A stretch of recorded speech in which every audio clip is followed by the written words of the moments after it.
Львица вела своего маленького львенка через влажную после дождя землю. Почва под лапами была мягкой и вязкой. Львенок, полный любопытства, все дальше отходил от матери, нюхая землю и играя с грязью.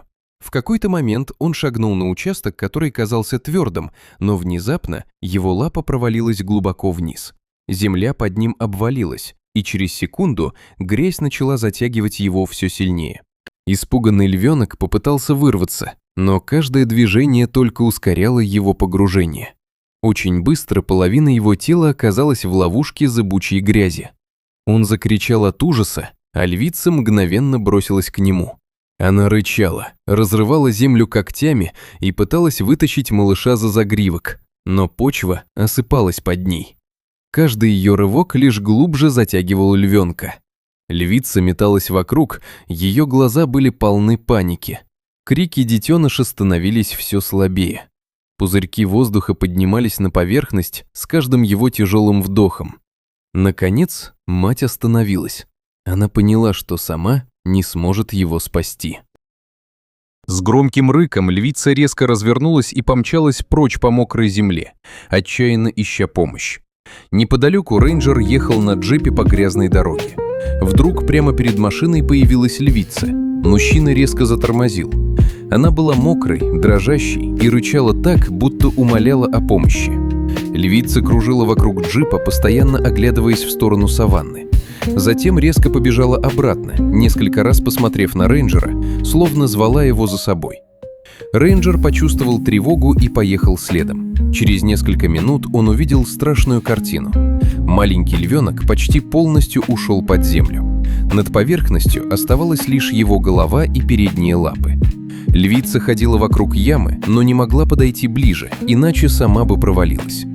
Не теряя времени, рейнджер достал из джипа широкую доску и бросил ее на опасный участок. Затем обвязал вокруг пояса веревку и осторожно пополз вперед. Грязь чавкала под доской, а львенок уже едва держался.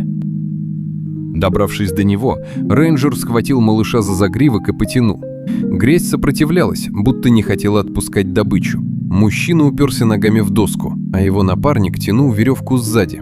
Медленно, сантиметр за сантиметром, львенок начал выбираться наружу. Наконец рейнджер вытащил его из ловушки и рухнул обратно на твердую землю, крепко прижимая малыша к груди. Львенок дрожал и тяжело дышал, почти не открывая глаз. Львица осторожно подошла ближе, но остановилась в нескольких шагах. Она боялась человека, но еще сильнее боялась потерять своего детеныша.